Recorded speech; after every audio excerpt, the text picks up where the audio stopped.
my name is Cillein. I'm a student from Ireland. I recently read a report that said 85% of students are sexually active. Not me. Not to say I'm sexually inactive though, more sexually dormant. Like a volcano. It happens every now and then, makes the news, endangers a small village, you know. Now, I'm going into my fourth year of college and I'm genuinely upset with the amount of girls I've slept with. I can count the amount of girls I've slept with on one hand. And I'm counting in hands. Like I said, my name's Cillein. It's a common Irish name. You might have heard of it, the actor Cillian Murphy. Me and Cillian Murphy spell our names differently. I spell my name wrong. And I kind of always wondered, like, if you pronounce my name phonetically, it's actually Cillein. It's a bit shit. I kind of always wondered why my parents spelled my name wrong. And then I told my dad. My dad's name is Porrig, but he spells it Podrick. So I thought, this must be tradition. Spell the son's name wrong. So when I was son, I'm going to give him a real difficult name like Cruhor. And spell it James. See, a little shit like that. I was having lunch with a friend recently, and he said, Cillein, if there was ever an emergency, would you deliver a baby? I said, no. I think babies need livers.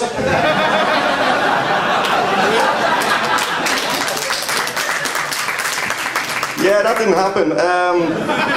But it just goes to show you how, like, an innocent word could be made sound so sinister, but it works the opposite way around, and you don't believe me.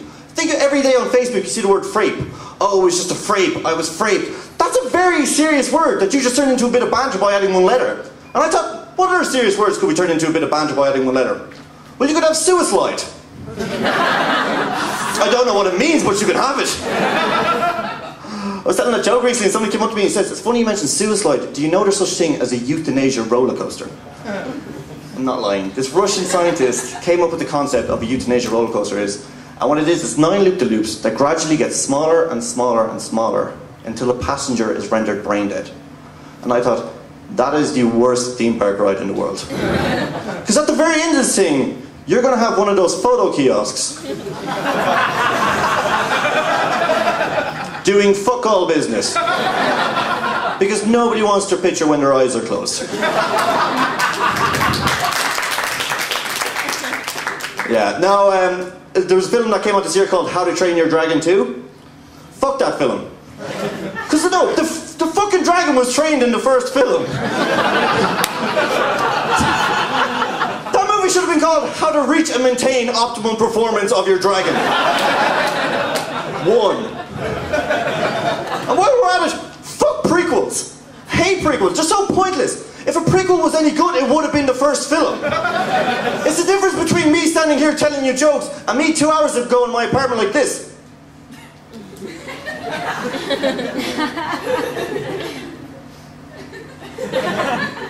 Man, I hope that prequels joke works.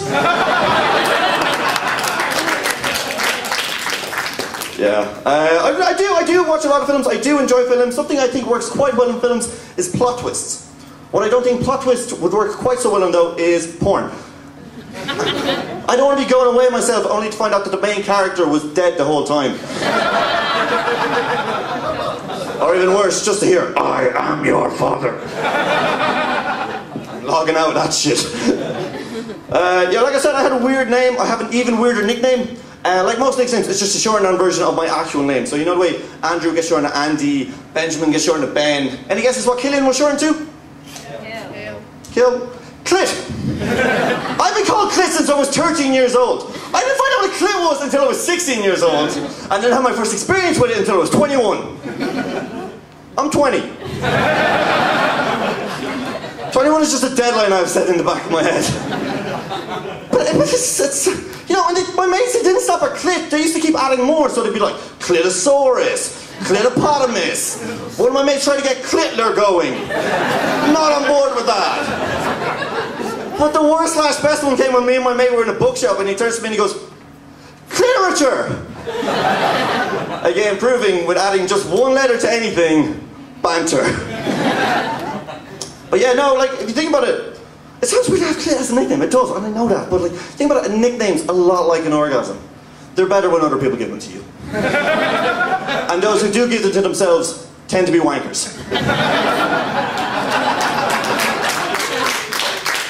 Yeah, but like, no, I was 13 when I when I first got that nickname, you know, Clit, I thought it sounded so cool, you know, Clit. Just kind of rolls off the tongue. And I started using it on everything. I started using it on my MSN, my Bebo, the Bluetooth on my phone. And this backfired on me one day. 13-year-old Cillein finished sending a song to his 9-year-old sister. And it comes up on her phone, received from Clit. And that's when she turns to my dad and says, "Dad, what is a clit?" And my dad goes white in the face, starts pumping sweat, and he's absolutely speechless. And looking back in it, I've never felt so sorry for my dad, because I didn't understand what was going on at the time. But looking back in it, I've never felt so sorry for my dad. Him, nearly 50 years of age, and he still doesn't know what a clit is. Happy Clit, bro. Thank you very, very much.